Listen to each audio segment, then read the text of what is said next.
Get this going. I'm literally waiting for you to start. Welcome, campers, to another episode of the Campfire Gaming Podcast.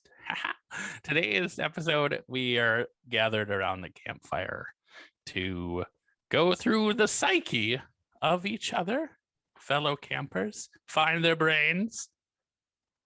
Gentle Feathers, are you ready to talk about our next book club episode?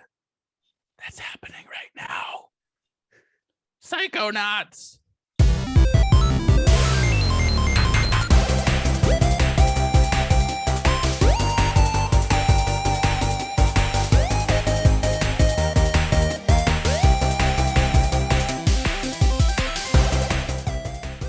That was really good, actually. I like, we were like struggling to get an idea for an intro for that, and I'm really impressed. I thought that was really nice. I was trying to ping in the sound effects there the what's his face, Ford Cruller a little bit. Yeah. Oh, sure. Yeah. But yeah, I was just feeling that way. Welcome, campers. It is another book club episode. My name is Mike. I'll be hosting tonight, and with me, the gentle dudes, as always, Matt, Rich, and Chris Topher. How we doing, gents? Doing really great, good, man. How you doing? Oh, doing okay. Got a double fine game to talk about today. Not just one fine, two fines. Double fine. That's a name I have not heard in a long time. Of Tim Schafer. We decided to grab Psychonauts for our game today because the second one is coming out. Most of us, I think, if not all of us, hadn't played this before. So we really wanted to get our hands on it and be like, ooh, let's see what this is all about before we start playing number two. That'll probably be a later book club, but for now, let's jump into some conversation after a word from our website. So check us out at campfiregamingpodcast.com, over on Twitter at campgamepod. Insta is Campfire Gaming Podcast, and you can find us on YouTube, Campfire Gaming Podcast. You should be able to see our pretty faces. Well, everyone except for Matt, because he's a big old Eagles fan. So we know that he can't be pretty. Go Birds. I'm the one with the ring. Come on. This is true. This Yep. is true. Wow. Fair enough. Yeah. What do you mean? The Packers have rings too. Touche. Yep. Touche. As usual for our book clubs, spoilers are ahead. So if you're looking to play this game, we're going to spoil everything for you. Go play it after. It was Coach Oleander the whole time. Oh, Bam. Oh, wow. He just rips that Band-Aid off.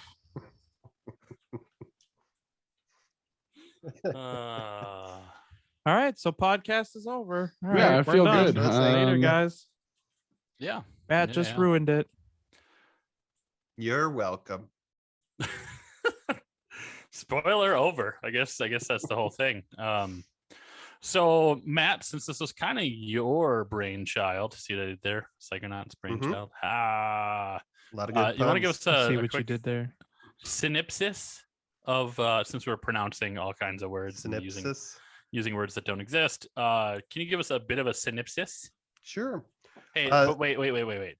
We're not doing voices. Not gears. Not gears. Bring it back. 2 minutes. Just give us 2 minutes. Okay. 2 minutes. Sit back. This is going to take more than 2 minutes. You have 3.5. 3 minutes. Speed run. Go. No, this should be pretty good. So Psychonauts is a game where you play as a boy named Rasputin, or Raz for short.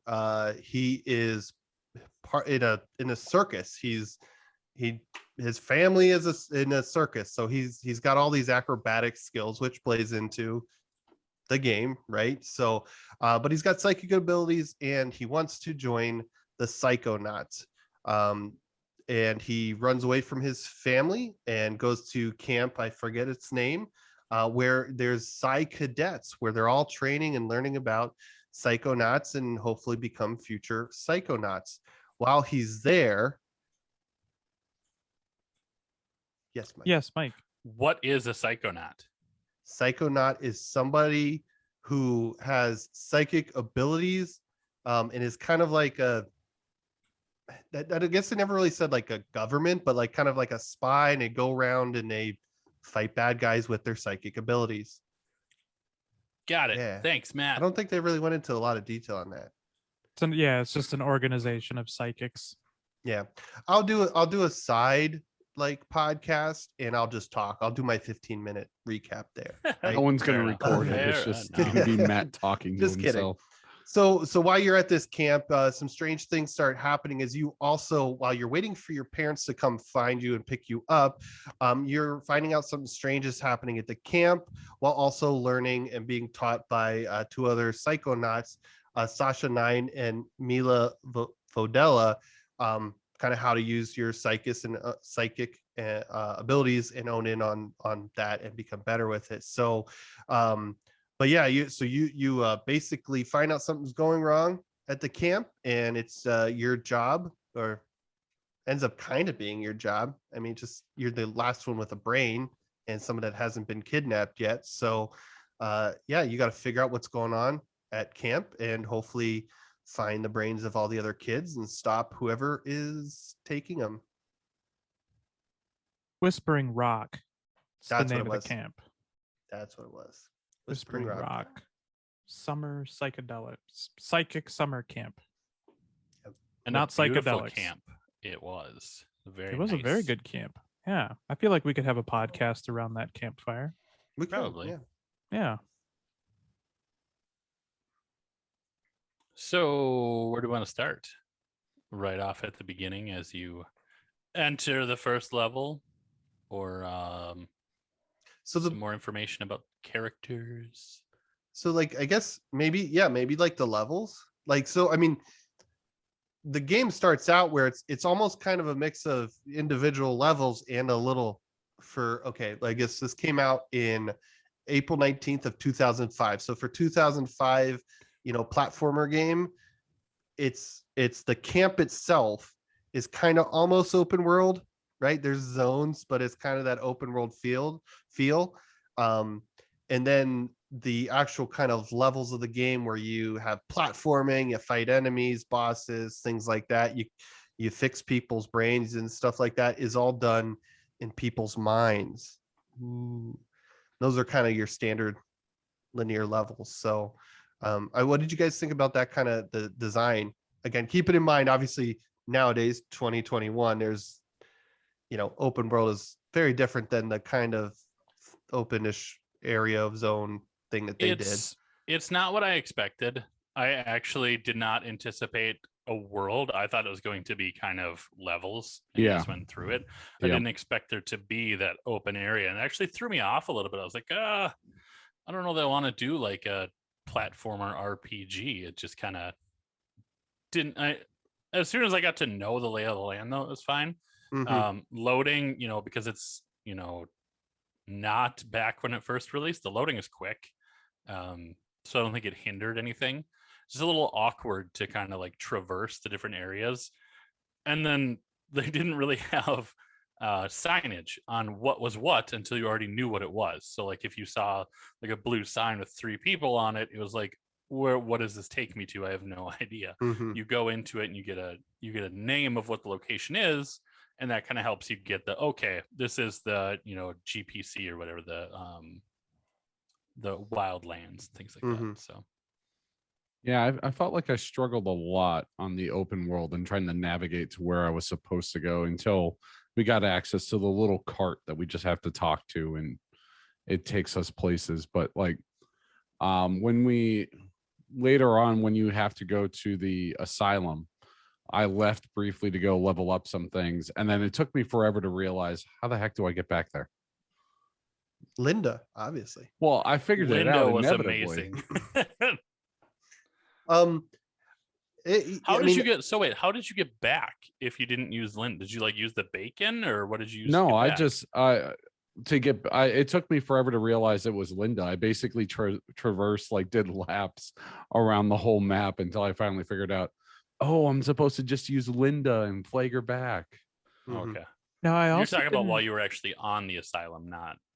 No, I used the bacon to go back home. Okay. And I was then like, yeah. how did you get back home? But okay, Yeah. I gotcha. Yeah, I had to use the bacon to get back to camp a couple of times. Mhm. I'll go into a little bit more of why I went and did that because it is part of what frustrated me a little bit about the game. But yeah, I mean, traversing around the game wasn't super intuitive because I didn't really know what the point of a lot of the areas were other than to Mhm. just house a bunch of the collectibles. So Yeah. like really only I would say what 2 areas out of like the 5 that are around the camp are really the important parts. So really you have um like the main lodge area, which is where you go and you buy your stuff. You have like the wildlands, which is where you spend a little bit of time, and then the beach. And then that pretty much takes you through the rest of the game. But then there's like there's like a whole other area, which is like it feels completely pointless because it's really just there for collectibles. I'll tell you how pointless it was. I never visited it. Was the main campground. Yeah.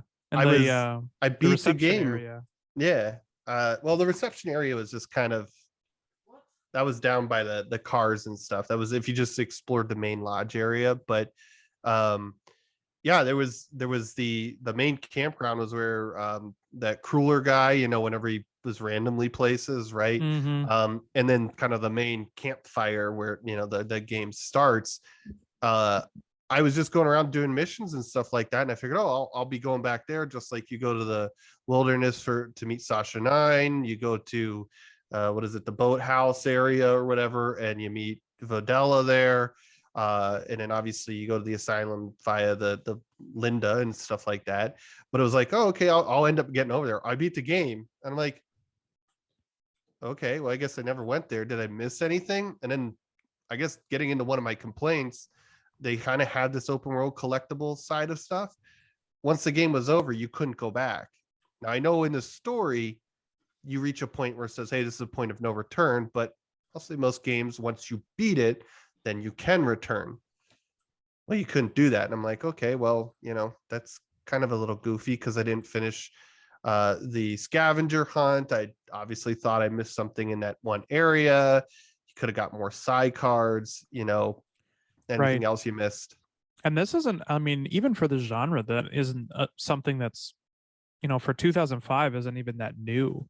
That Mhm. whole idea of being able to replay after you kind of finish. Because if you think about it, like even Mario 64, after you beat Bowser after that final battle, you get sent right back to the beginning of the castle and Mhm. you can just go through and collect the rest of the stuff.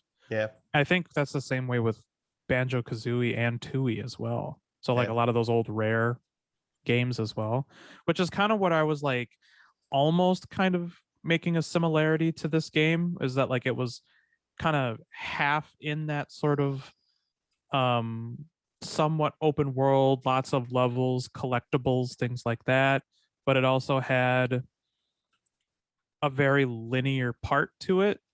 There wasn't a lot of missions you can kind of pop in and out of. I mean, you could go do it, but there wasn't a lot of reason to go do so other than for just collecting your, I guess you could say, your secondary currencies, if you will, like Mhm. the cards, the the Arrowheads. figments, the arrowheads. I mean, there's a lot of Speaking currencies in of this game. arrowheads, oh my gosh, that Yeah, that annoyed the crap out of me. I that pissed me off too.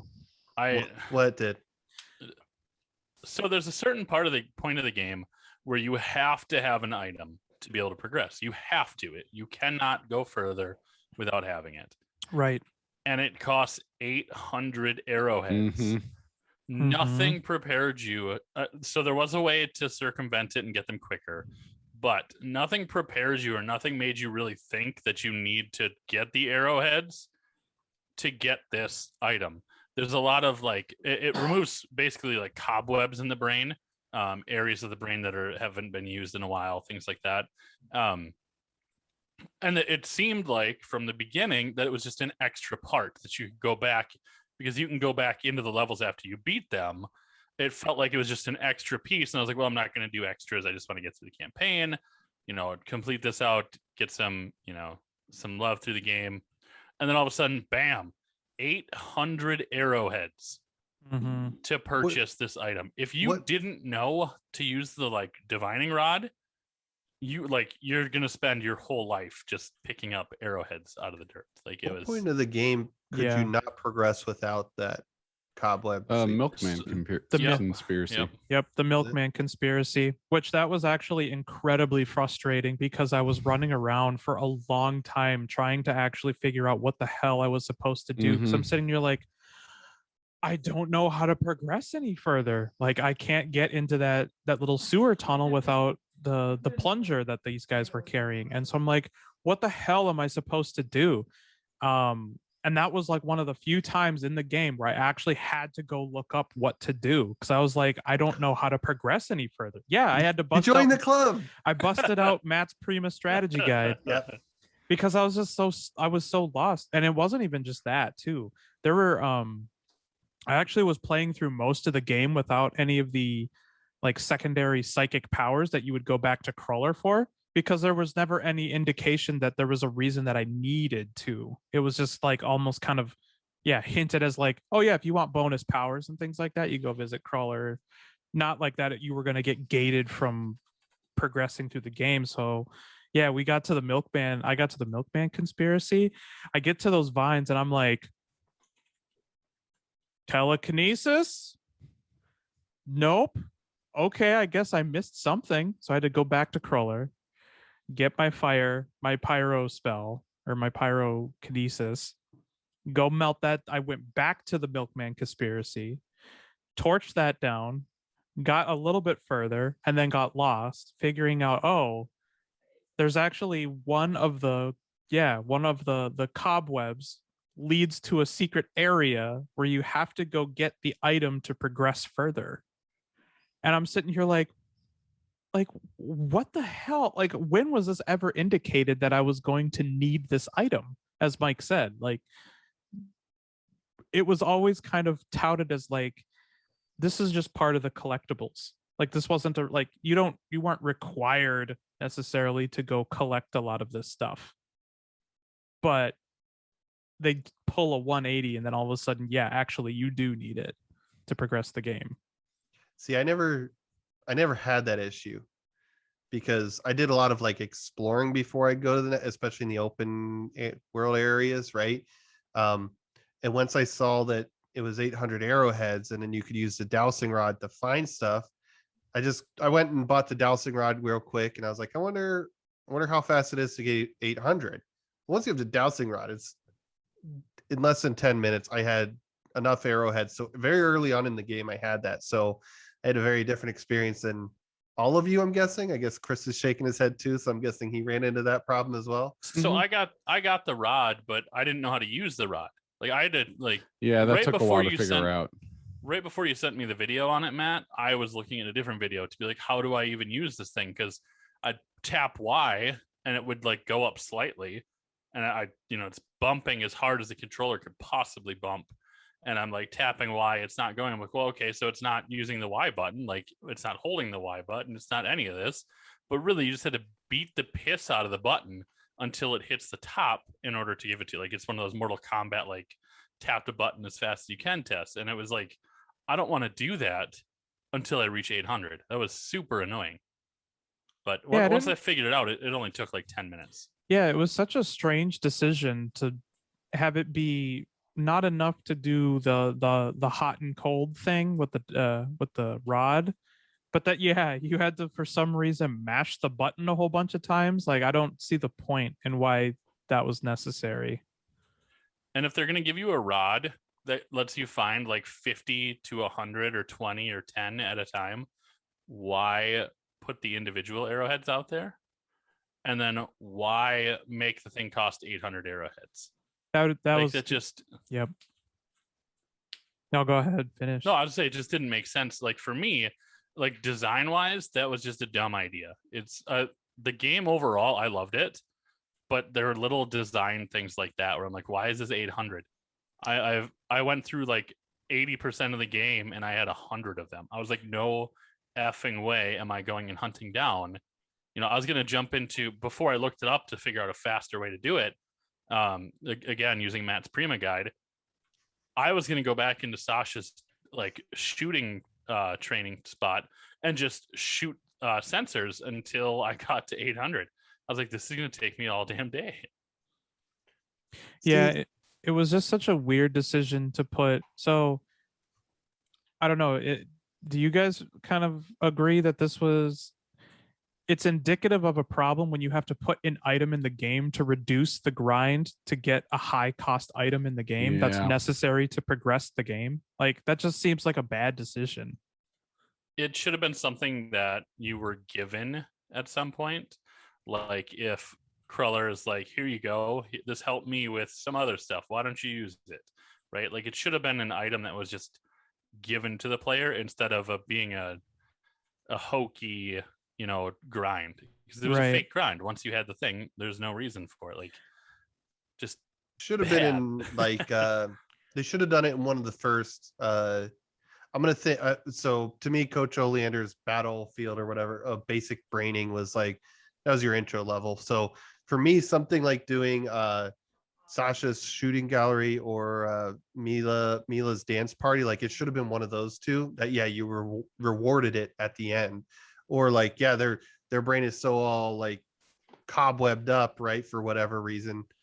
Actually, Cruller would have been the one that made sense, right? Because his brain would have been all filled with cobwebs. That could have been a level all by itself. Instead of yeah. doing the grind, you just do a Cruller brain level, and that Mhm. would have gotten you the the sweeper. Yeah. No, I at the end of the game, I was kind of I didn't think it was like bad. It wasn't hard. Obviously, I had a different experience than you guys as far as getting this sweeper and finding arrowheads and stuff like that. But at the end of the game, I was kind of confused at it seemed like figments, cobwebs, and the psi cards and psi cores and stuff like that. They were all there to level you up, but it didn't seem like it mattered. Right No. now, I know as your rank went up and you got higher ranks, your powers got a little bit stronger, your psychic abilities got a little stronger. But never once did I go, oh, like that was game changing. I'm so glad I grinded out a couple extra levels for this or that. It just seemed like a mechanic that didn't need to be there, especially the figments. I'm going to say right now, screw those figments, because sometimes, I jump at one, I'd be like, I'm going to hit it, and I don't hit it. I'm like, and I'm jumping at a bunch. You got to like, I don't know. It was weird. Sometimes the collision on it to collect them was a little goofy. And it pissed me off so many times in a few of the levels where I'm just, oh, there's a figment, I'll go grab it, and then I'm jumping at it, and it's just not registering that I'm touching it. I'm like, what the hell? I found that was like a camera angle issue for me most of the time, not that it was a collider issue.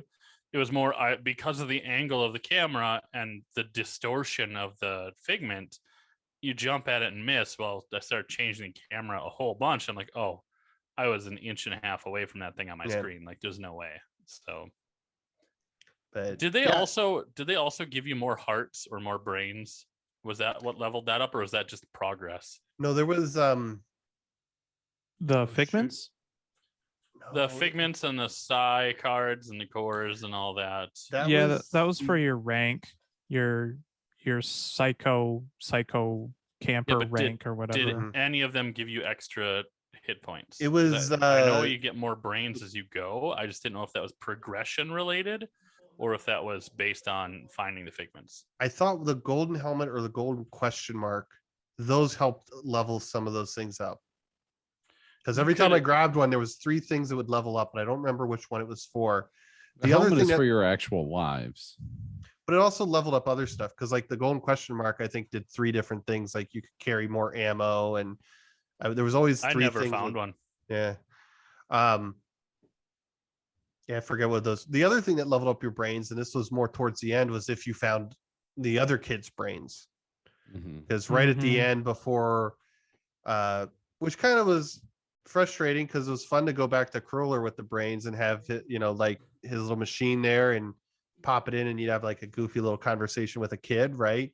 I thought it was funny, but then you progress to a certain point and they're like, oh, you collected all these other brains, here's all the extra brains, your health, right?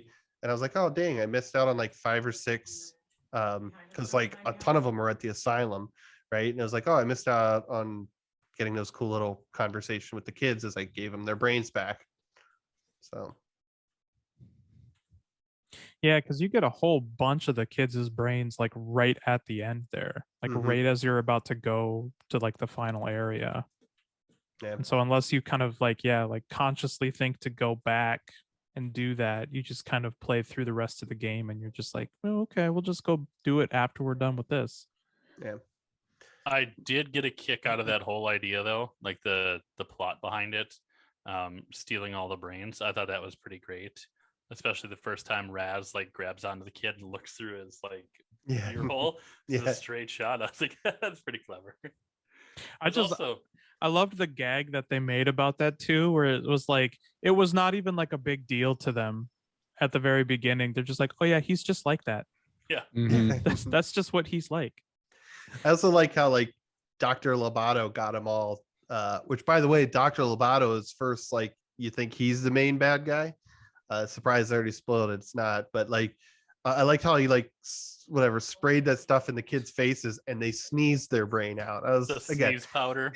It's all that like classic LucasArts / Tim Schafer kind of humor. And that's what I loved about the game. But Yeah. Yeah, that was good stuff. but This game definitely had character. mhm. Like with the script, with the art style, everything just had so much character. So it was really cool. The humor was pretty good too. Yeah, there wasn't really a part where like the humor got kind of old or tiresome or anything like that. It Or was all pretty cringy or yeah. cringy. Yeah, it was all pretty funny.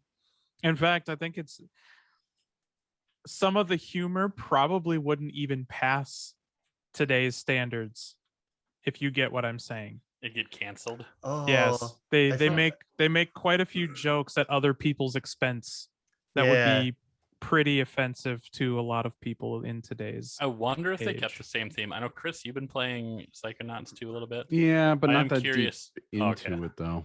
I was I would be curious if they kept some of that humor, Yeah. but we could talk about that in another book club. But I do have a huge gripe with the game though, like a massive gripe with this game, and it's a similar one that I have with Destiny. Tight controls with platformers. I felt like there was no precision at all, and almost like no weight to the platforming itself. Like it never felt like you were truly on a platform. You never really knew you were getting off a platform. And then it was so floaty. And I don't mean just your character, because you could float around a little bit, but the controls themselves were just so loose in all of the movement. Like you'd have to really angle a stick a certain way. If you're playing on a mouse, forget it. I played 2 levels on the mouse. Yeah, I threw it right in the garbage. I was like, no controller. But I just like, coming from somebody who plays a lot of Mega Man, I want those tight controls. I want precision. I don't want floaty.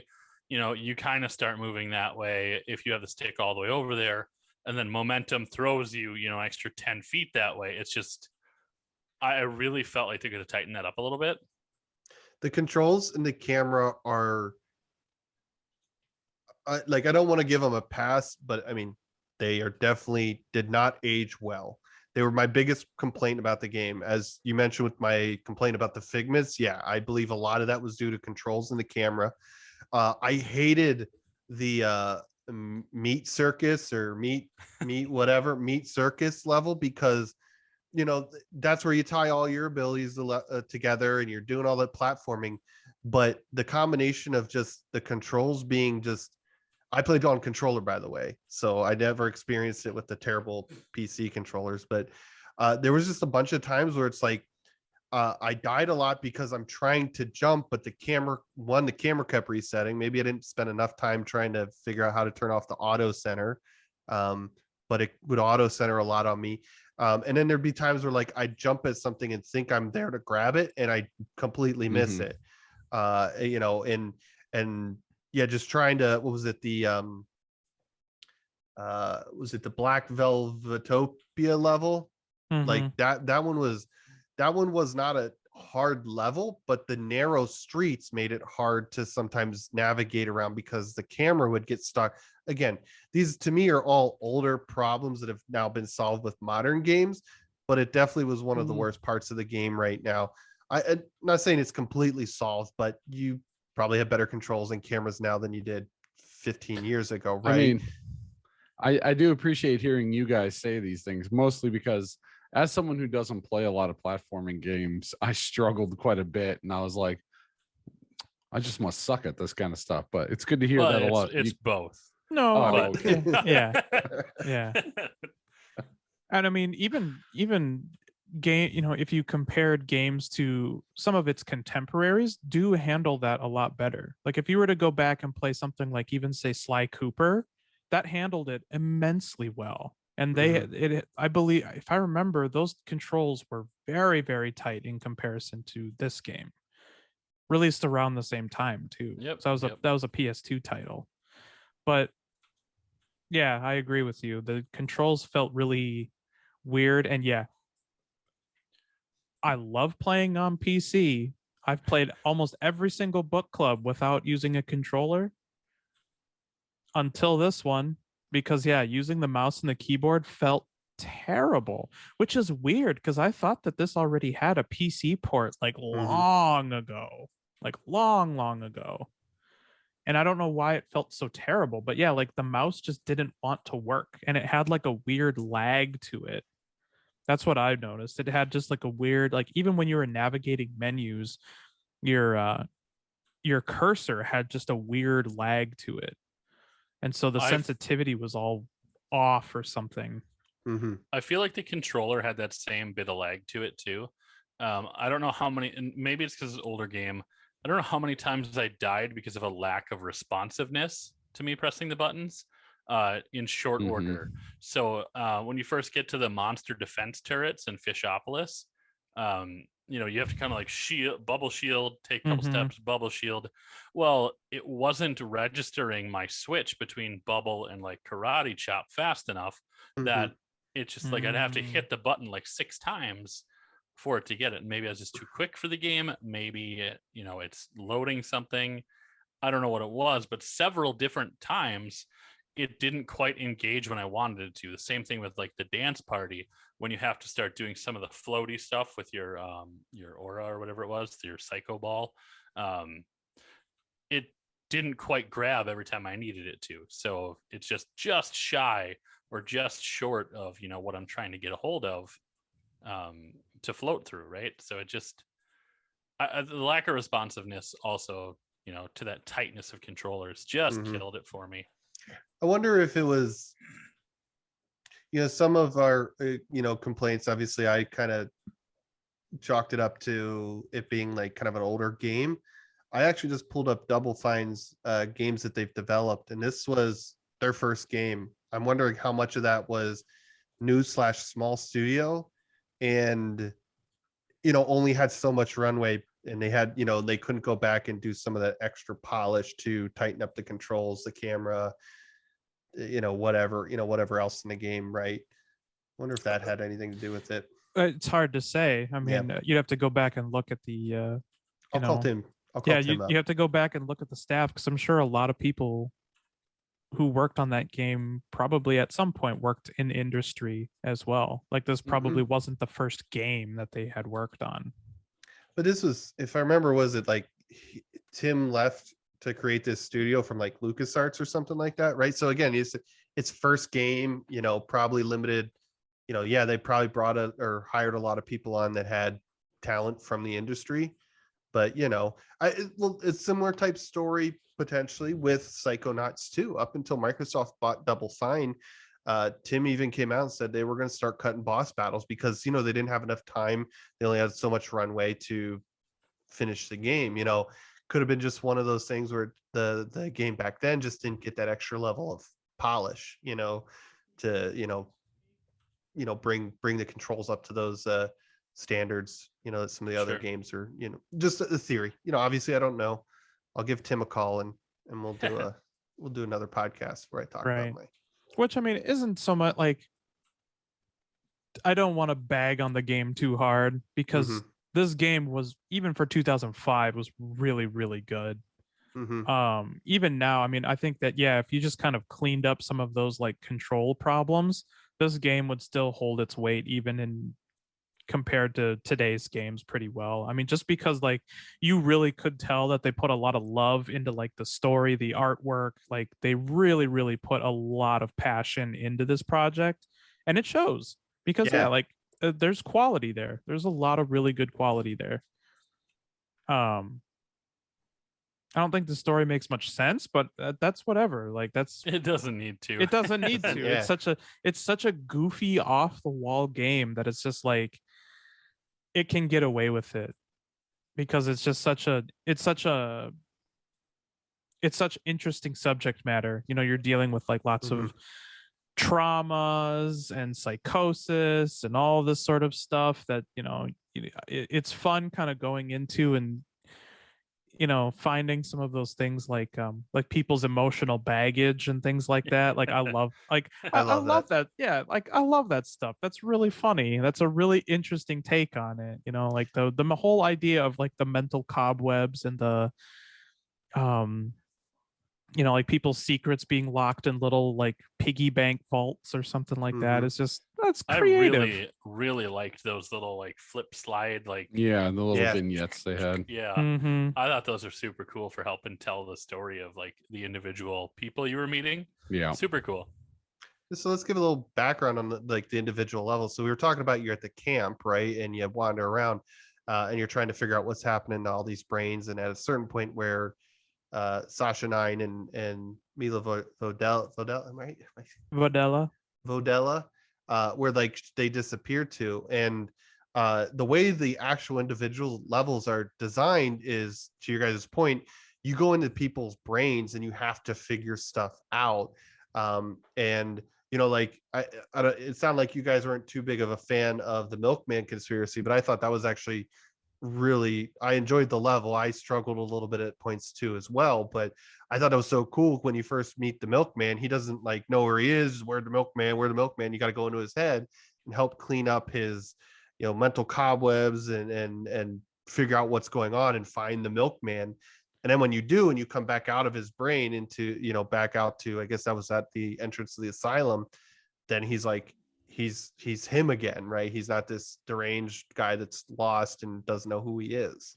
Yeah. No, I mean, like I honestly, if it weren't for the troubles that I had run into from not buying that cobweb duster, no, like the Milkman conspiracy was one of my favorite levels of the entire game. That was so fun. Like just the trippy like you're going into the mind of a mad conspiracy theorist, and like he's got like city streets that are like winding all over the place, just floating around. You have like little rabbits that are popping open and taking pictures and things like that. Yeah. You have like the weird little G-men that are just like, I am holding a road sign. This is a road sign. Hello, fellow road construction worker. Yeah. You know, like, oh my God, I love that. Like, that was so cool. When you, I liked when, I don't know if you guys did this, if you did your clairvoyance on those people, when you had to go into those zones with, you know, the plunger or the sign or whatever, if you did the clairvoyance on them, you look like a construction worker. If you weren't holding the right item, you were just this weird silhouette with question marks. You know, and if you switched it around, yeah, you'd be the plumber or, you know, construction worker, whatever. I thought it was just kind of a, you know, neat thing. But no, that was one of my favorite levels. It was so cool. I had to laugh about it. The place that I struggled was it's really the first kind of, there's, I guess, second big puzzle once you get through the construction area was the getting the flower, right? And because for me, I'm like, it's a video game, I just jump over the fence and the gate. Yeah, I did And that too. I wandered around for 20 minutes, got up and down the street. I actually found out you can go in the houses that way.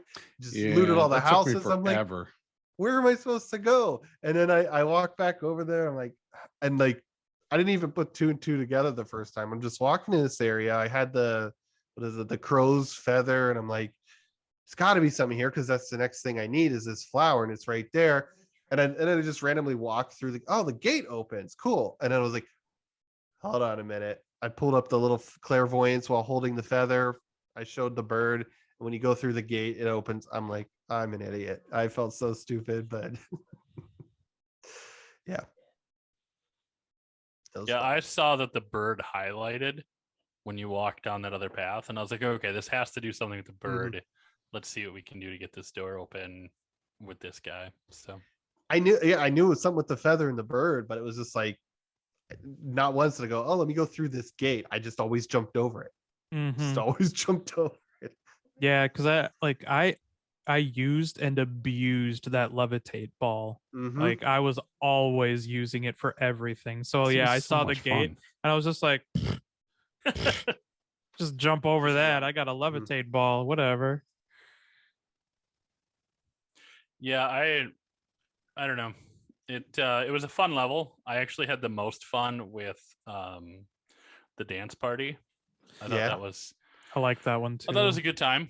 That's where you got the levitation, right? You could start using it, and you're trying to run up walls and kind of pinball through some things. I also found it pretty difficult at some points, just trying to land the ball on the little teacups.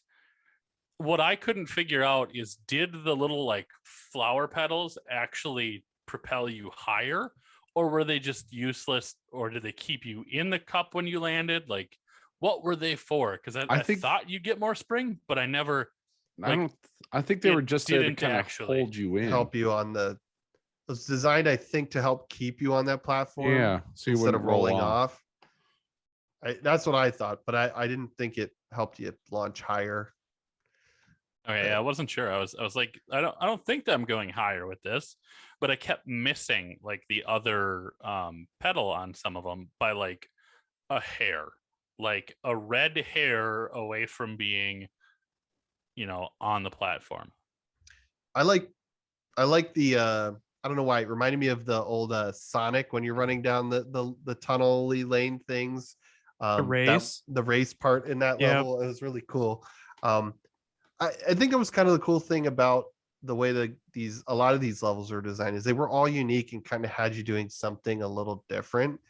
So yeah, I really like that part where you're just kind of racing down and going up through these tubes. The only thing that was missing was some rings, and right. I mean, that's why I can kind of forgive some of this, like some of the weird technical issues or some of the weird inconsistencies that they have with the game. It's just like, holy crap, man, like every level is just vastly different from one to the next, and you really don't feel like they recycled content for anything, like these really, like, between having different assets and between completely different designs and how you navigate these levels and the different puzzles that you have to do is just crazy good. Yeah, it makes me excited to play the second one, honestly, because if this was so cool and every level is a little different, like they've got it. I mean, the second game already looks a lot better just visually, and it probably controls play a little better, but a little bit. Yeah, I'm excited to try. What was your guys' favorite level of the mental locations? I can tell you my least favorite was there you go. What's Sasha's shooting gallery. Like, that was the last level I played with a mouse, and I was so frustrated trying to jump up those stupid platforms while getting attacked by sensors. It always felt like when I landed on a platform, there was already something in the air going to hit me. Yeah, and I couldn't get it homed in on where you were going to be, and I really liked the fact that you could like run off the edges and jump. Like, that was really fun, the whole cube part to it. But just the whole rest of the level, I was like, cool, I learned how to shoot stuff. I don't need an entire level dedicated to jumping the platforms, locking onto a target, shooting it, just to go to the other side of the same side of the cube to hop up and shoot it, all the while being blasted by, the little sensors. And then at some point they turn into like 2 hits a piece. So it was always one hit. And then all of a sudden it's a double shot to take these guys down. So I'd be like, pow, shot you, jump. What? You're still there? Oh, cool. I'll take the damage. That's fine. And the boss in that one also just aggravated the crap out of me. It just, you're running away from him the whole time until you break all the little things so he can't regenerate. And it's just, I felt like a lot of it, once he starts rolling those balls, I assume were poop. That's all I can imagine that they were. They locked onto you, and it was like, you're going to get hit, so you might as well just turn and just karate chop the guy and hope one of you dies first, right? So that boss and the boss in the final level were the only two I actually really got frustrated with. Oh, really? Hmm. I actually I enjoyed the well, I guess I don't know a better term yet. So poop boss. the censor boss. Yeah, I enjoyed fighting him. Mega Sensor. I don't know why. I just had fun with it. Just I like those poop avoided balls. those balls like I avoid all balls. I think for me, what really bugged me was it was early enough in the game where it was just you were still figuring stuff out, and they just kept spawning a lot of the little guys. So Mhm. I was trying to run around and figure out what to do and which power, and those guys just kept bugging me. And I'm like, let me figure it out. Like, give me a second. But I mean, once I figured it out, it was fine. But okay, so you hated Sasha's shooting gallery. What was your favorite level? It's actually the boss fight for Fishopolis. I really liked the fish chasing you. I thought that was really cool when it switched over to like the eyes of the fish and it was actually like tracking you, Mhm. and you had to run, along where the fish was going because he was carrying the air bubble that you were within. Raz can't touch water for very long. He was cursed that he would be killed in water or he would die in water at some I think it was point. the whole family. Yep, the Mhm. whole Cursed, family. yeah. Yep. So running through that and having like not really knowing where you have to go next gave like a little bit of urgency to it. Like you're kind of like, okay, where am I going? Am I in the right path? Oh shoot, there's steps here. There's a couple of times, trying to jump up to a platform. I was like, oh God, oh God, oh God. Mhm. It was really on your tail. I like that in my platformers. Having some sense of urgency, like the map is falling, or Mhm. you only have like 3 seconds of a bubble to float on before you get there. Or like in Catherine, you have giant killer babies trying to catch you from the bottom up, so you have to haul ass all the way to the top. Those darn babies. Yep. No, I Big really old liked babies. I really liked Linda's level. That was which by the way, we keep talking about Linda. Like we should probably talk about when Linda. when it was like, you may call me by the name given by my people. I was like, oh cool, what name is this gonna be? It's like Linda. Yeah. I lost it. I was just laughing so hard at that one. It was good. So Linda was you hear about this like monster in the lake, and obviously you're scared of water. But as the story progresses, it's nighttime. You got to go down there, and you get pulled, or what is it? You have to go. What was her name? Was it Lily? Lily Lily got Lily. taken down there, so you had to go find her. And that's where you run into Linda. This big, what was it, a lungfish? Yeah, lungfish. Yep, Yeah. just this big old mutant lungfish. Yeah. So I like since we're on that, I'll go into one of I actually had three of the levels I really enjoyed. The Lungfishopolis. So whenever you get to the end and you fight Linda, she's kind of little what, right? She's not this, something's messed up. She's more monster than some lungfish that you're just talking to. She was an experiment, I believe, if I remember from, was that Coach Oleander that did that? Yeah. But yeah, she's one of the mines you go into to clear out. And I love that level. The Lungfishopolis, where you're basically like this big mech or like Godzilla, and you had to walk around the city destroying stuff. Freedom. Yeah, They gave the little fish were so Freedom. good. I loved it. Freedom. What is the name that they gave you? Is like Goggalore? Yeah. Because you're just Goggalore. big goggle dude. Yeah, Yeah, Goggalore. What are you doing over here, Goggalore? And then like the little news things that came up as you kind of move section to section is like Yep. Goggalor, and then they're like, oh, what was it, Kakamaro boss? He'll come in and stop Goggalor from destroying the city. Right? Yeah, that was just so much fun, just walking around destroying the town, kind of essentially being Godzilla or whatever, King Kong, whatever, big Mecha Streisand, whatever you want to call it. Mecha Streisand. But yeah, so I mean that was how you kind of cleared her brain. You went into that level, and I just really enjoyed Lungfishopolis. It was a lot of fun. I got frustrated in that level a couple of times, just the amount of gunfire, and like the shield was kind of worthless because it was only like 3 seconds worth of like going, and then those you just really had to fight your way through some of it, and I felt like the amount of damage those tiny guns did to you was huge. I wasn't a fan of climbing in the buildings, King Kong style. That kind of got annoying to get a couple of the objectives, and then in my brain, I didn't try to 100% it, but I tried to get all the figments and collectibles if I was in an area. So yeah, it kind of got a little annoying. But who was good? Chris, Rich, what was your favorite or most hated level, most disliked level? So I wanted to like this level a lot because I liked the way that it played out and I liked the humor of it, but I felt like it got so tedious that I started to dislike it, and that's the Waterloo level. Where you're playing the war game between Fred Bonaparte and Napoleon Bonaparte. I thought it felt like it got really repetitive, having to go between being really small to being really big to climbing out of the board to go back in the board to go out of the board to, talking and doing a bunch of chores for a bunch of the different houses that you have to talk to move a bunch of pieces around. Like, it was just really repetitive and it felt very tedious.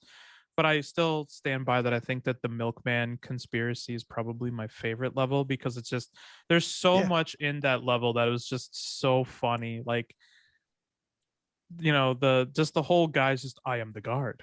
I am the guard. I am looking for the milkman. The milkman, he must be found. Yeah. You have like the little Girl Scout sniper. Yeah. Like I said, the G-men, like the weird G-men, and then they have like the Girl Scout G-men battle at the end of it, and like that whole level was just, it was just fun. That was just fun. It got really, that one also felt like it got a little repetitive when you're trying to find all the weird little items in the level, agreed. But I don't know. I thought just thematically that was just entertainment. It was just pure entertainment. What was the level you disliked the most? Or was that kind of the Waterloo one? That was kind of the Waterloo one. Yeah, the Waterloo one. Like the rest of them I thought were kind of I don't like the Fishopolis one was okay, but that definitely wasn't like my favorite one. But like the Waterloo one stood out as though it was just like, I remember feeling, oh no, I know exactly which one I hated the most. It was the theater one. The theater one, I just got annoyed. Glorious Theater, yeah. I just got completely annoyed playing that because I got sick of having to watch the cutscene after cutscene after cutscene. And it was just like, I'm like, okay, this is just like skip. This is getting old. Like, yeah. That I kind of had that. Yeah, it was like, okay, I like the idea of switching the light to be like happy or scary, and then switching the sets to try, but it got to the point where it took forever, and then trying to get the right combination, it was like and if you made a mistake, it's like, okay, I gotta sit through this. If you're on the scary side, then you gotta fight the monsters for a second. It was just, I enjoyed it, but it got old pretty quick. I enjoyed I enjoyed a lot of I guess just the dialogue in that episode, a lot of the dialogue in that level, just because what was the sunshine, like I can't remember the name. What did they, it's not Gloria von Guten, wasn't that her? I think that was the name of the Gloria von character. Guten's mental realm. Yeah, but that was her mental realm, but I'm talking about like her muse. The glowing muse, and I can't remember the name, but it's just hilarious. Like with the little crying machine with like oh yeah, I just like listening to crying because it helps me get in the zone. Like I liked that, but I hated the level. Chris, how about you? I'll probably have to go with the popular one and say Milkman Conspiracy was kind of my favorite. It, aside from the fact it took me forever to realize that, one, you could bust open cars, and two, you could go into houses.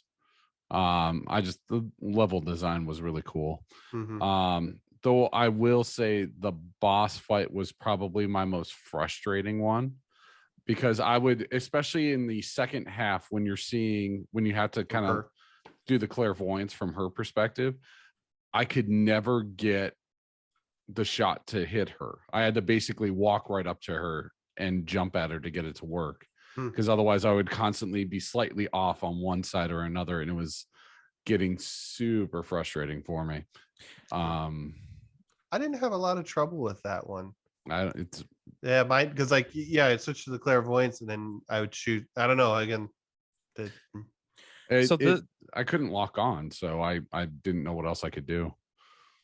Yeah, like getting the shooting down on that was kind of frustrating. But did you ever run into this too, where it was like when you shoot her and then she kind of like jumps, your controls get a little distorted because she's like, but not just that, but she had left, like maybe there was like a box of cookies or something on the side there, and you hit it and get blown off the edge, and then you have to start the fight all over again. I was like, are you kidding me? Yep. Like, I must have been one of the few, like, I had no problems with this. I would run straight at her, fire twice, she'd move, I'd literally run right at her again. She would like, what the first time it's like when it's from your perspective and you have to throw those exploding cookie boxes at her, it took me a minute to figure that out. Just that you had to switch to your telekinesis to throw it at her, and then the controls trying to get that to aim. It was kind of goofy why she's throwing knives or spoons or whatever at you. But once it went to her perspective and it was dark, I don't know what it was. Maybe I'm just a master at video games. It's probably what it is. No, I would just run straight at her, fire twice, she'd jump, and I'd run just straight at her. So like a lot of times she wouldn't even throw her cookies out at that second stage. Because I would just keep her on the move, just run at her, fire 2 or 3 times, hit her twice, she moves, just But let's see. What was I gonna say? I will say probably the most frustrating was some of the like catwalk stuff in the theater level, because that's when I really started to see the 3D platforming like kind of struggled from time to time to give me the right camera angle to actually jump from one spot to the next. And I died a lot. Yeah. Really frustrated. Did you guys have any audio issues where the dialogue wasn't playing properly? Can't say I did. I had a lot of hiccups and glitches in my sound. So it was always like I'd get part of the conversation and then like 2 seconds would go by, maybe a second, I don't know. And then I get the rest of the part of the conversation. Like it was really, it made it almost unbearable, because every time you'd start talking to somebody, there would be like gaps in the sentences. And often the audio would finish after like the animation, because it just had these little breaks in it. I tried it on 3 different machines, and it happened on all of them. So I don't know what happened there, but weird. The only issue I had the entire time I played, trying to think if there was another, was when you were in it was the second that brain tumbler experiment. Remember, you go to Sasha Nine's lab, and that's how you you go into your mental state, and you could pick different levels or whatever, especially if you want to do the replaying and collect everything. Yep. One of those bushes that kind of pushed you away and caused you not kind of lose control, but it would just push you away. So it was usually for a second. I was actually jumping around trying to get, I think it was one of the emotional baggage. And then I jumped away and I was on top of one of those. And like it literally was just constantly I got locked into being pushed away, and I couldn't move. My controls I couldn't, right? Because you can't jump, you can't move. It was just, I got stuck between a little wall there and one of the bushes, and literally just was constantly going, or whatever. And I'm like, okay, jamming all the controls, doing X, escape, go to the menu, go back, everything. Couldn't do anything. I had to quit the game. Please tell me you've got a recording of your guy just going, that could be great. I don't think so. I didn't. I I didn't play on X. More stuff. I got to remember how to do it with the game bar, because not playing on the Xbox, I didn't have the quick 30-second. But yep. Yeah. I think I already kind of mentioned my favorite level. I'll say like my worst one. I think the one I disliked the most was Meat Circus. I had that's where I had the most trouble with the platforming. I think that's what frustrated me. It was like, okay, I'm good at this, but like when you had to fight the butcher, right? This is a level where your circus psyche mind and Coach Oleander's kind of mix, and he had an issue with his dad, and it was a butcher killing a bunny, and then it mixed in with your circus, world, and it was the meat circus. But for some reason, I had such a hard time with the controls jumping, like that rounded graded thing with the fire on it. It was your dad yelling at you that you got to be good, I taught you whatever, and it was just like I would try to jump around and would always miss it. I hated running up the butcher's shoulder, the boss battle there. I'd always slide off. I was like, okay, I get up there and I go to swing, and either I wasn't far enough and it wouldn't hit him in the head, or I was okay, let me get up a little farther, and then like the edges were a little weird and I would just slide off, and then that just frustrated me. I think I had a little issue with that in general with the combat, especially if you were using just melee combat, is judging the distance between myself and my target, because I had a little bit of an issue with that with oh, what was it? The level with the bowl. What level was that? Black Velvetopia. Mhm.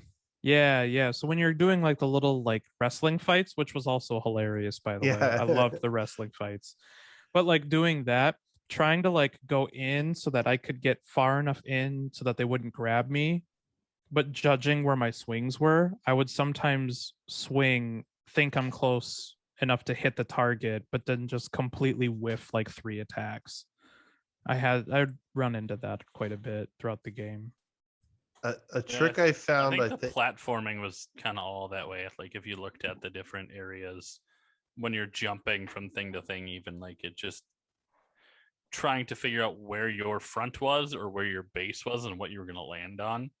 It was really difficult. And I don't know if that's camera angle. I don't know what really drove that, but I think that's just kind of a theme of this game, is not really being able to control your guy well. Again, I think that was the only reason I was just kind of got frustrated at times. I didn't really struggle, trying to figure stuff out. I didn't have to go to any Prima guides. It was just like every now and then I just struggled with the platforming because, there was, judging distances, whether or not I was on a platform. The other thing with the meat circus, when you're kind of on that rail and you're swinging through, and there was the breaks in the rails. There was a couple times where I jump. Like I remember one, I was like right at the end, I jumped, but apparently I didn't have enough momentum. And I didn't find out till a little later that if you press forward on the stick, you went a little faster. But I was like, okay, this is just a small jump, like right at the start of it. And I did that like twice, and it's a little frustrating, but yeah. Good times. One thing that I hope that they change in the second one, or have changed already, was like item descriptions was just a wall of text. It was just like, that's your tutorial on how to use this item. I don't know how many of those I was just like, skip. They did that with a lot of stuff. Yeah. In kind of managing items, they could have done a better job of separating the items. They did it like they did a little bit, but there was sometimes things would stick with you, sometimes they wouldn't. But like you would get unique things you use in the levels, but then you had a unique set of things that you used out in camp. I can't. What is the name of the camp? I keep forgetting the name of camp. Whispering Rock. So yeah, it was just kind of, but yeah, it would have been nice to get a little bit more explanation with some of that, or better. Well, they gave you better than the wall of text. Any of the like new psychic powers, you got like a little demonstration, right? You gotta press this button to do this, press this button to do that, and then try it 3 times. Do that with the items. If it's something like the cobweb remover, just do a thing with it real quick. Or the divining rod, like let people use it once or twice, and keep your tutorials on how to use things the same. It's my only Yeah. hope that they switch that. Yeah, I mean, just in general, I don't see what the point of having to hold the item in your hand is to be able to interact with something. Like, Mhm. why not just let me interact with it like I would, and it's in my inventory? Why do I have to bring it out in my hand? I mean, I could see that being an example for, like, say, like, the milkman conspiracy, where holding the item kind of changes how they perceive you. So in that context, that makes sense. But like when you're going and talking to random npcs and they're expecting you to have some sort of an item, you should be able to just talk to them without having to hold the item in your hand. That seems Mhm. weird. Yeah, I didn't like how difficult it seemed to put away the items too. The latter half of the game, everything is night. It's all dark. You have, they're little monsters like a bear, like a giant cat running around. It just felt weird, but yeah. Yeah. Yeah, I mean, but if you got into a fight with them, you had to put away the item. Like there Mhm. wasn't you couldn't like all of a sudden like hit the shoot button to Mhm. start shooting. You had to stop, put away the item, and then you could start going. I feel like it could have auto put that away when you're doing it. That would have been nice. Or just let you fight with it out. Ooh, hitting people with the divine rod. Bad kitty. Yeah, or just being able to attack. That's kind of that whole idea of like tightening up those controls so that it doesn't feel so clunky when you're trying to like, oh, I can't attack because I have the thing out. All right, I gotta put it away and now I can start attacking or something like that. Agreed. Yeah. So ending of the story. Or just the story in general. What did you guys think about it? I mean, you said, like to your point, it doesn't make sense, but it's not a story that needs to make sense. Right. Um, They're trying to uh, steal kids' brains and they're trying to use it to power Super tanks. mhm. to power super brain psychic tanks.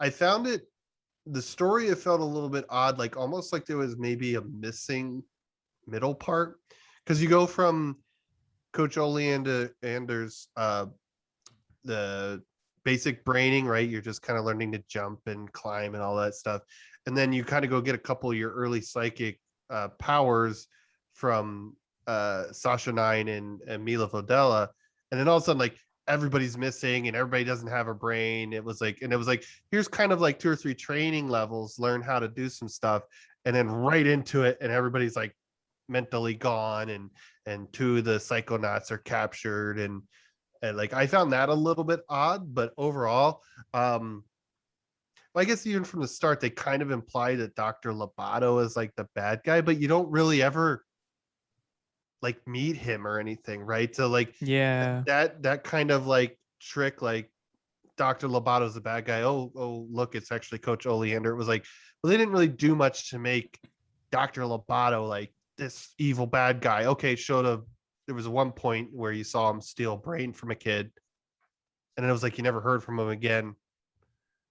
It's just like, okay, yeah, you just, okay, I guess he's the bad guy, and then you get to the end, and it's like, oh no, it's actually Coach Oleander. Right. Up Well, until which is weird though, because they kind of spoil that in the game already. Like they tell you it's Coach Oleander like midway through the game. Like Yep, that's with not the even little- much of you a see surprise. you see the curtain thing in one of the brain worlds that you're in, like when you're trying to go rescue the brain, I think it is. Once you get the levitate skill, when you come back, you actually see that there's that curtain room that you got pulled away from in the first, like in the brain training level. So if you caught that or put those two together, you knew by the time you got levitation that it was probably the coach. And then they just flat out say it, I think, during the Linda level.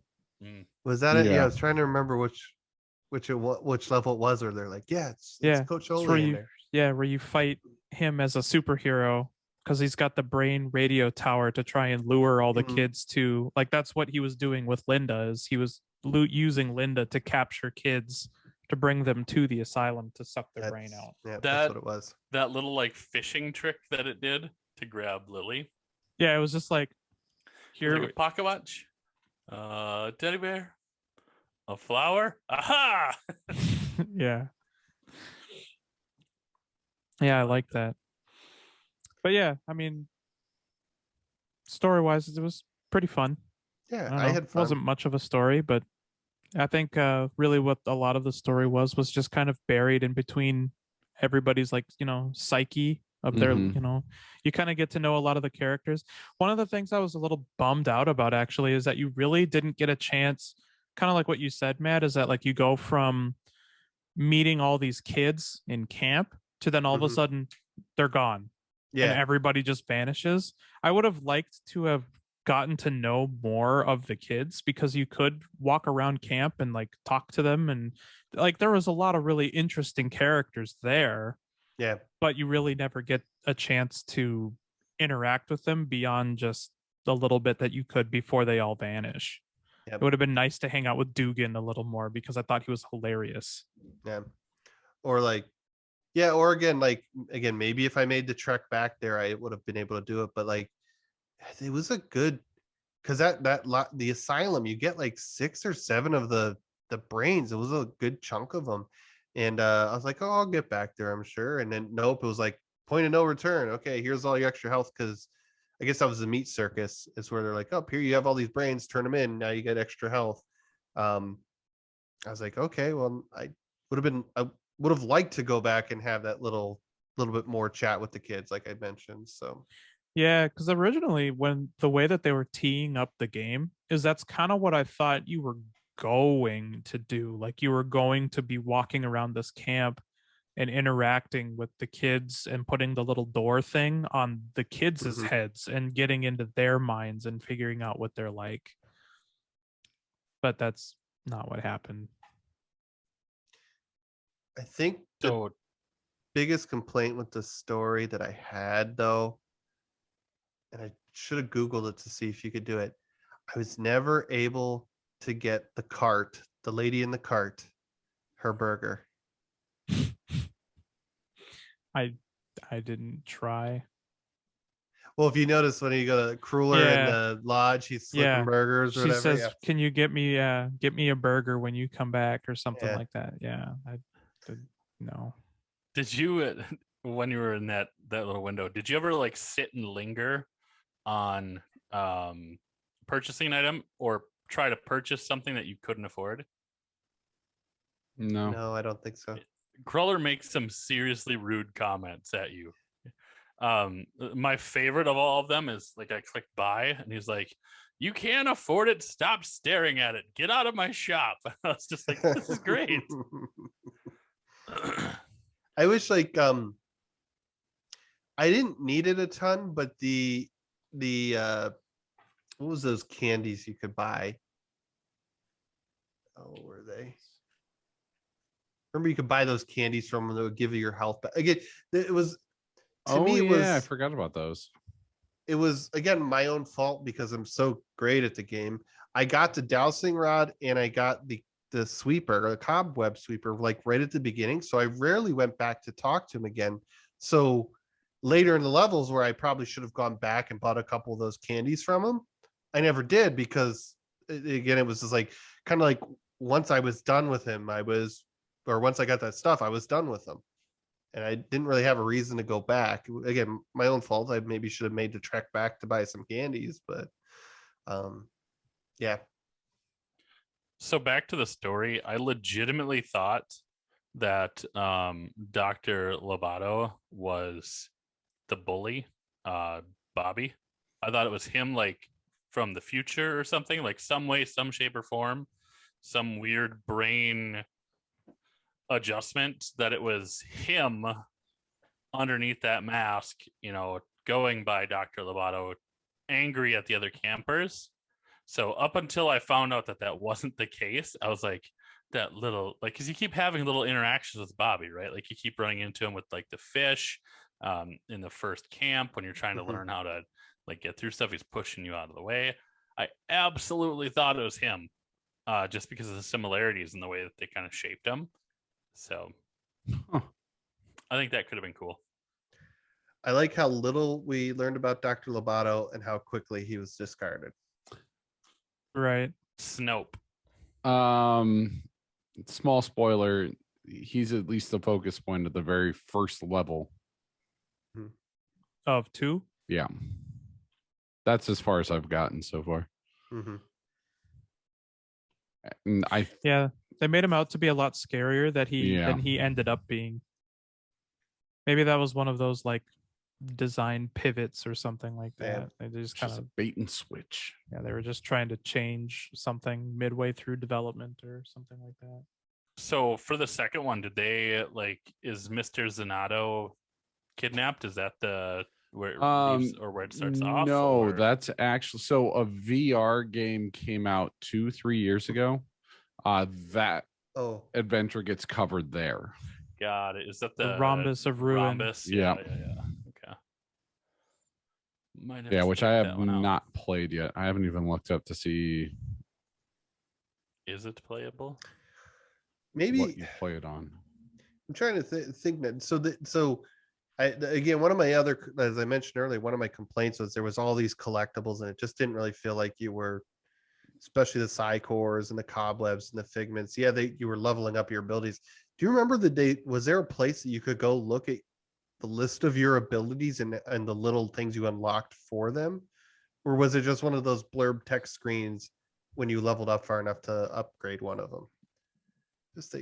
Again, it was, I think that was just the only other thing other than the controls that just bugged me was just that a lot of the collectible stuff didn't make sense. Yeah, that never made just any sense to me. didn't really, because I mean, even think about it, like once you got to the Figments you collected throughout the whole game, I guess that was the one constant, but like and I guess some of the Cobwebs are there, but like a lot of the side cards and the side challenge markers, like those, like once you got so far, they were never really there. That was really, I guess, so in the open world camp area that those were there. I don't know. I guess that could have been tighter, or make more sense or not be there. I don't know. Yeah, I stopped trying to get them all. Like when I saw them, I was like, yeah, I'll come back to you later if I care. Mhm. And it just never really made a difference. I thought leveling up would have mattered more. And again, maybe it did, and I just wasn't. I didn't. Again, I remember seeing some of those abilities as you leveled up pop up, but come to think of it, I don't remember like there's here's a screen of here's all your psychic abilities, and these are the things you unlocked because you're. I think I was around when you 80. switch your psychic abilities, did it give you that information? Like when you're in the option screen for it? I don't think so. No. That or Bad. again, I could have missed it. I didn't look very hard, but do you guys have a favorite psychic psi power? No. The levitate Levitate. ball. Yeah. I lived I- on that thing. I Same. found later in the game the pyrokinesis came in helpful, especially was it the luchador fight, right? Is that what they're called? Yeah. And because I would just levitate and just bounce in the air so they couldn't grab me or do their special attack, and then I'd go on the ground, set them on fire, and it would just slowly chip away at their health. And yeah, then if they like did the whole attack and were stunned for a second, I'd go in and smack them a bunch. But yeah, so it was fun. I only used the pyrokinesis when it was like context sensitive, when it was like you have to use it to proceed. I kept forgetting it was a power I had. I wasn't a huge fan of the telekinesis. I just thought like there were too many steps to get it to work. Focus on something, and then you had to aim it and then get it far enough or close enough, and it was just like wasn't hard, but it was not as easy as it should have been to I don't know, use. Yeah, I It mean, wasn't like Control where I could just feel like a Jedi where I'm just like, grab it. Cha-ya. Yeah, I was gonna say having a little more mobility when you're doing that would have been nice. Like just being able to stick and move would have been cool. Mm-hmm. All in all, though, I think an amazing game. I do after playing this, I do want to play the second one. Yeah. So it didn't turn me away from anything. Just like I said, the amount of character that this team provided in this game is just spectacular. Mm-hmm. Yeah, you want more adventures with them. I wanted to know, like the whole time, as soon as the brain like stealing part came out, I wanted to know the whole thing. I was like, oh god, Yeah. what the stealing children's brains, sending them to watch TV. What is happening? Yeah. No, I absolutely had a blast playing this. Obviously had my little complaints, but you know, they're Mhm. small. And this game is cheap enough that I would recommend it for, I think most places had it for about $10. Big surprise, it's on Game Pass. So if you have it, you don't have any excuses to go play it. But I mean, $10 I'd say is worth it, you know, or honestly, we're coming up on the holidays here. I'll bet there'll be a sale, at least a Steam sale, and I'll bet it'll be cheap. But yeah, I had a blast, and like you said, Mike, I'm excited to at some point hop into the second one, whether it's just playing it myself or playing it for a book club. You know, it makes me want to know more. It also looks a little visually better. Some of those, I don't know. Textures, sure, but the characters were so good. Even now, I think they translated pretty well. mhm. No, Yeah. the I liked how in game it actually looked really nice, a lot nicer than the CGI was rough. Yeah, you that was could really pretty- tell when it transitioned from a character model to a pre-rendered video, and it's like, oh, this that is was kind of awkward. Yeah. But I did like how it just like the whole game looks like you're playing through a Tim Burton movie. Yeah. Mhm. That It was does. awesome. It really does. If you enjoy like the look of this one, there's another or what is it? The Cave, I think it's called. Also by Double Fine. The cave. The Cave, yeah. I It is played- it's kind of like a Lost Vikings. You take a character through like a small puzzle area. Yeah, the cave. Okay, I see here. It's so good.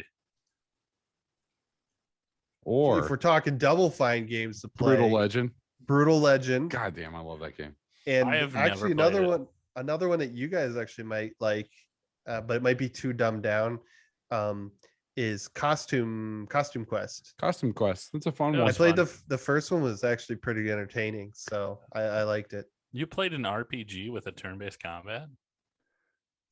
What?